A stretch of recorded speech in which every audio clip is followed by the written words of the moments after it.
Alright guys, so here's the review of the Praesidus Jungle Field OG. Bit of an unusual name, I know, but we'll get into that as we get into the review.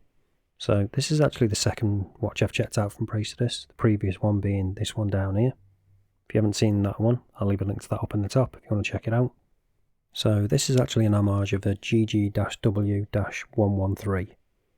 So that might not mean a lot to a lot of people, but if you do know what that is, you'll know what this watch is homaging. So it was actually a watch used by the US pilots in 1967.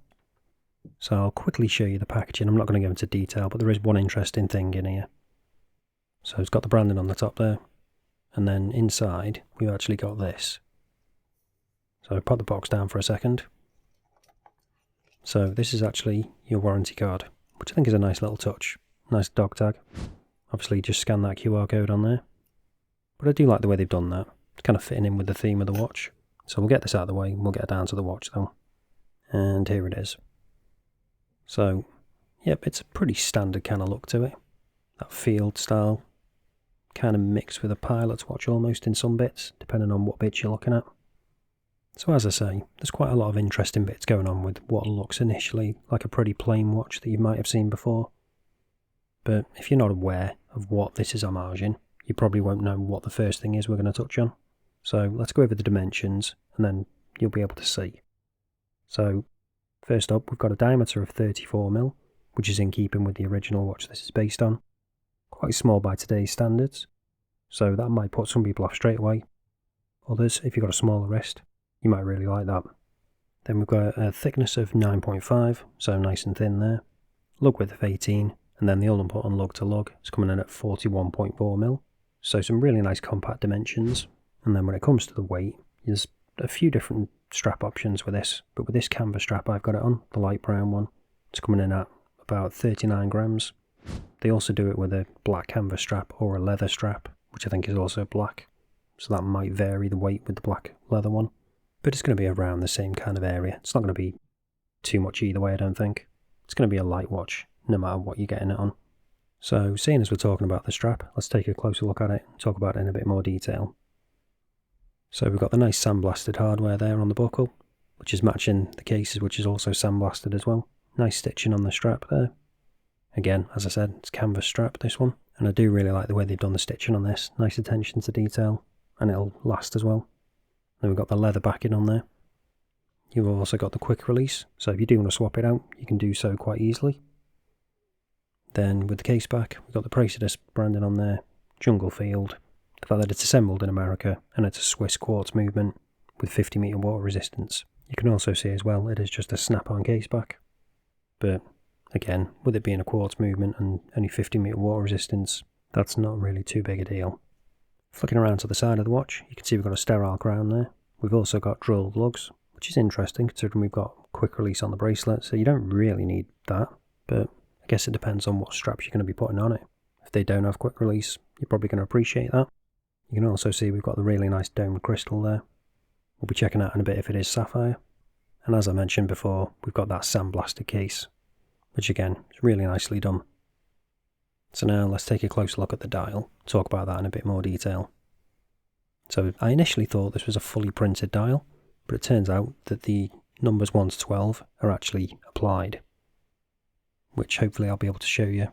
If it isn't coming up here, I'll chuck in some macro, so you can see it in a bit more detail, see it more clearly. Then when it comes to the 24-hour markers on the inside of that, they're just printed, as is the minute tracker around the outside and the triangles as well. So the only thing applied is those numbers 1 to 12. We've got no branding on there at all, which again is in keeping with the watch this is homaging.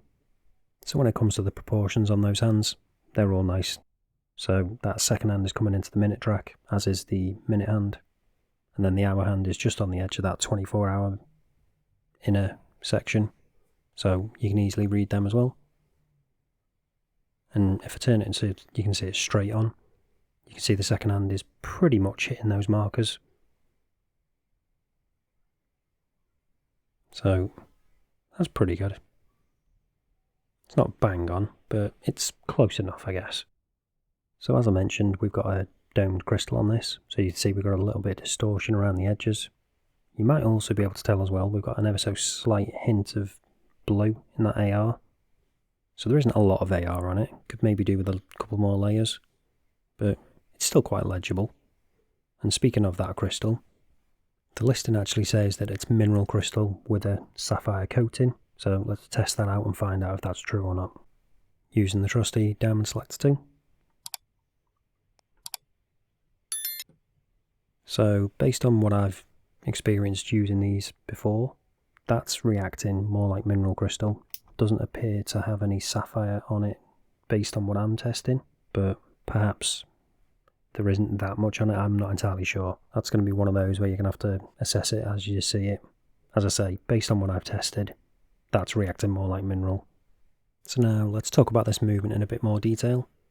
So as I said, it's a Swiss quartz movement, so it's the Ronda 763. So I'll quickly show you in action. So if you pull out the crown, it's just a push-pull crown. Second hand does stop, so you do have hacking. Then we can just change the time. Pop it back in, second hand re-engages, all works fine, no issues. So now it's time to check out what the Lume's like, see if those applied indices make much of a difference, or not. That is the question, I guess. So you can see we've got a little bit there already, but let's charge it up, give it a proper chance.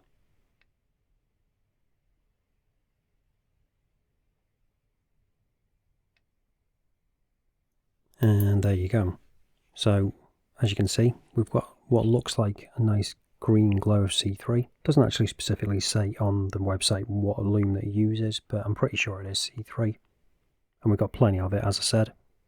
So those applied indices are glowing really nicely, as are the hands. And we've even got lume on that 24-hour section as well, which is a nice little touch.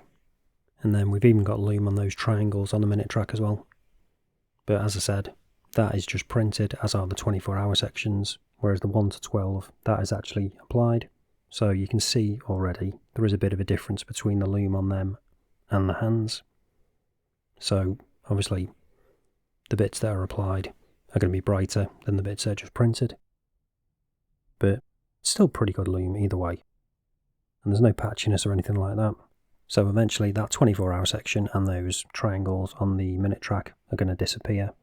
It will take a while, because they do stay on pretty faintly for a while, but eventually they will disappear and you'll just be left with the hands and the applied indices.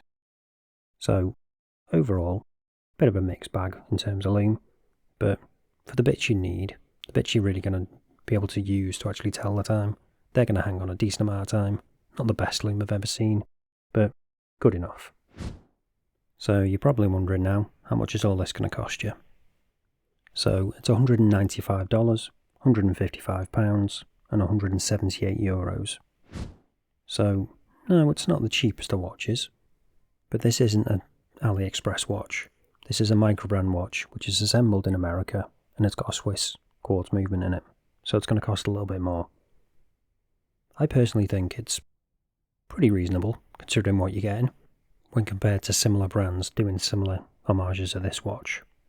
But you probably want to know what's it like on wrist before you make up your mind. Is that 34mm going to be too small? So here's what it looks like on my 7-inch wrist. And I think it wears alright. I don't think it looks too small. And I do really like this strap as well. And I do like the fact that they've got the matching sandblasted hardware matching that case. So I think it wears pretty well. Doesn't look ridiculously small, I don't think. And again, it's just a really nicely made piece, as I said. Do like that domed crystal, just adding a little bit of distortion around the edge. And those applied indices are a nice bonus too. The stitching on this strap is really well done. And the fact that it's quick release as well is a nice touch. And obviously we got the drilled lugs, as I mentioned. I just think it's a really nice overall package. In terms of issues, if I have any, perhaps they could add a couple more layers of AR, but that's pretty much it. There's not a lot else, I don't think, that's going to cause any issues. Obviously the size might be an issue for some people, but if that's the case, you're not going to be this far into the video anyway. You would have clicked off a long time ago. So if you're still interested in picking one up, link will be down in the description as always. But that's it for this one, guys. Thanks for watching, and I'll see you in the next one.